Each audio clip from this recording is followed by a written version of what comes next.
It's a real privilege to be here tonight. It's a coincidence that I'm in Australia, and a good coincidence. I've been coming here for a long time, so I think it's my 15th visit. And I remember 2 years ago seeing Bono here and U2 lighting up the Opera House and for the Red Foundation and applauding from afar. And Bono is a good friend of mine, and what we've seen happening in the field of AIDS is that the people who have survived, the organizations that survived, we've been working together, and we have to work together. This is not about ego, this is not about anything. It's about working together, getting the best funding out there possible, getting the best treatment, getting the best templates of organizations like Mothers to Mothers. And I applaud his work, and also a couple of other entertainers that have thrown their hand into the ring. Annie Lennox, who's been incredibly active in the last 2 or 3 years, and to Alicia Keys in America. Why we're here? Well, 30 years ago, AIDS happened, and we've made amazing advances in the treatment of AIDS.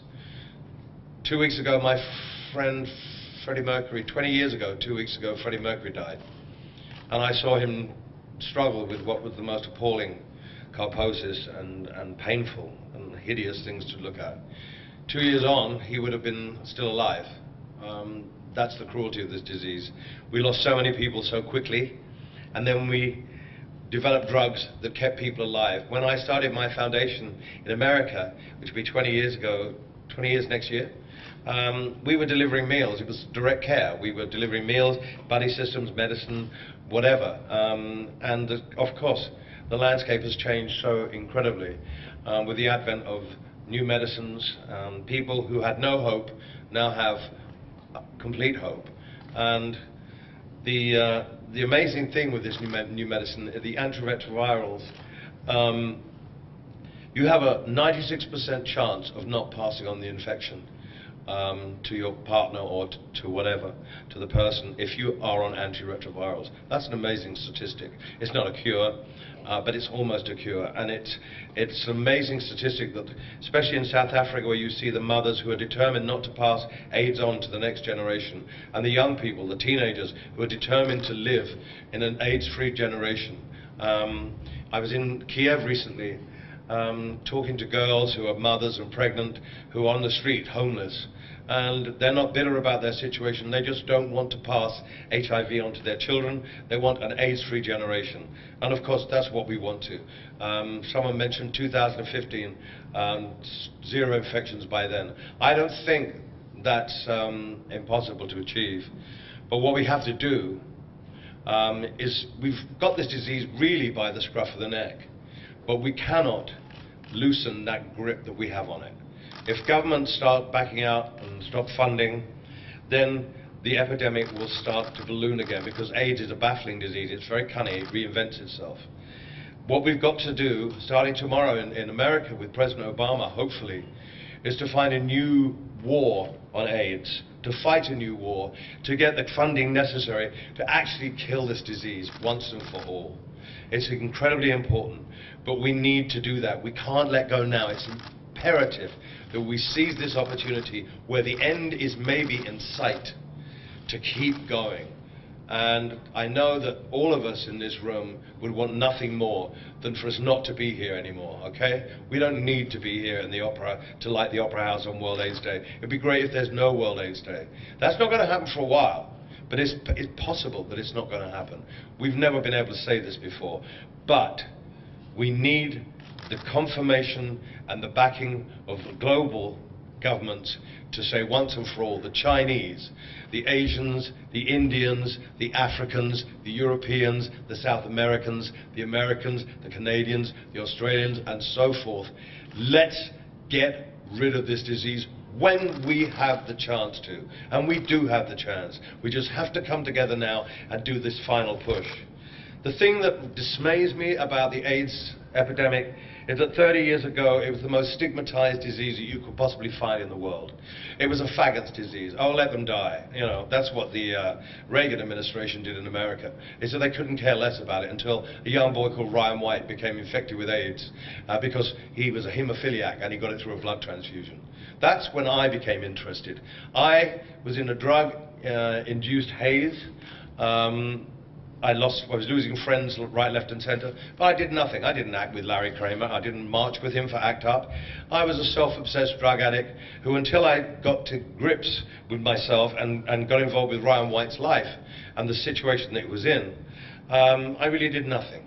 And I'm ashamed of that. And that's why I started the AIDS Foundation, to say, listen, I've been given another chance. I was HIV negative. This is a message from someone to say, get your ass into gear and do something positive when you wasted all those years taking cocaine, drinking, and just thinking and talking gibberish and thinking you were doing something when you weren't. The stigma 30 years ago was terrible, you know. And 30 years on, the biggest problem I think we face is not the funding of getting medicines to people. That will happen. It's the stigma still around this disease. People are still ashamed to have HIV and AIDS. They're still reluctant to get tested. They're still scared of this disease. This disease is a treatable disease now. There's no stigma around it. You are HIV positive, you can live a long life. But the shame and the stigma that is every day, especially in the United States of America, from the right-wing fundamentalists saying it's disgraceful, blah, blah, blah. More people are going underground, and this is 30 years on when we've made so much medical advancement in the treatment of AIDS. The only cure for this is love and understanding. It's about talking together.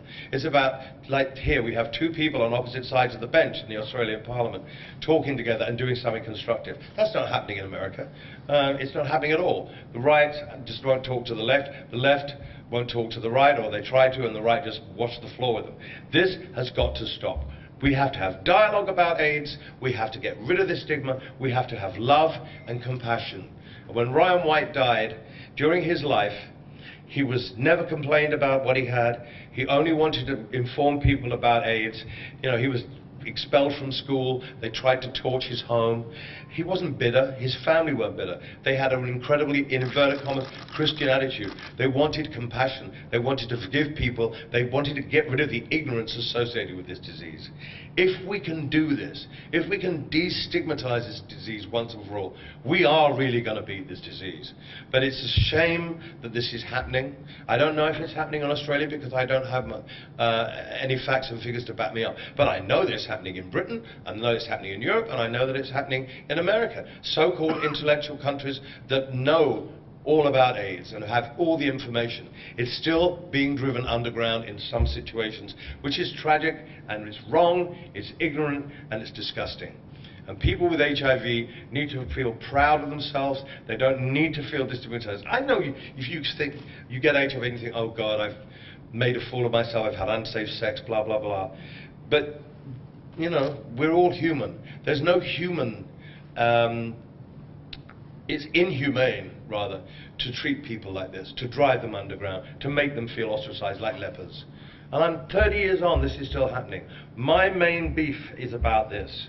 If we treat people with love and respect and compassion, which is kind of lacking on a worldwide basis right now, I know it sounds corny, but it's the only way that we're going to get this stigmatized situation out of the way. We need love, we need understanding, we need compassion, and we need it now. And we need leadership on this, and we need it from governments, we need it from school teachers, we need it from politicians all over the world. Let's destigmatize this disease. I'm so passionate about this.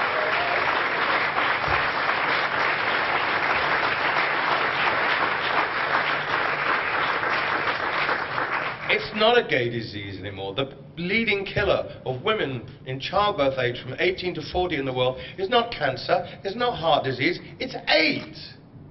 So let's stop pussyfooting around with this. It's the leading killer of women who can give birth to children. So this is not a faggot's fucking disease anymore. This is a worldwide disease which affects everybody. Get over it.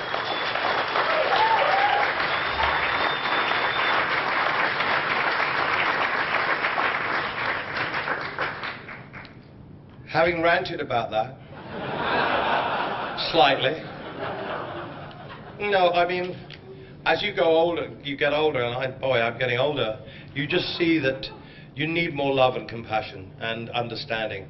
And I've learned from 20 years of work in this field of HIV funding and trying to raise money, that this is the issue that keeps coming up time and time again. We see the results in Africa where we can get to people who are 9 and 10 years of age and talk to them sensibly about AIDS. We see the women empowered by the situation and taking the situation by the scruff of the neck and not wanting to pass this disease on to the next generation. There's so much hope.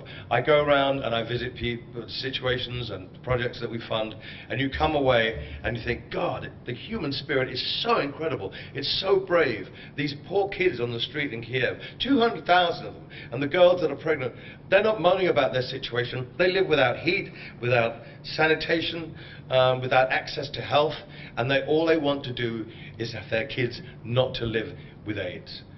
They're selfless, and we need to be selfless, and we need to, as I said, grab this disease right now, tackle the situations that we're in, get more funding, more people on the antiretroviral treatment, and get rid of the stigma, and we will be making so much more progress than we are now. And boy, we've made some progress, but we haven't made enough. So let's make more progress and get rid of this disgusting stigma and get these people who are such fascists and such idiots and such assholes to understand that people have a right to live with dignity. We're all treated equal, and it's about time Australians got them same-sex marriage together as well. Thank you.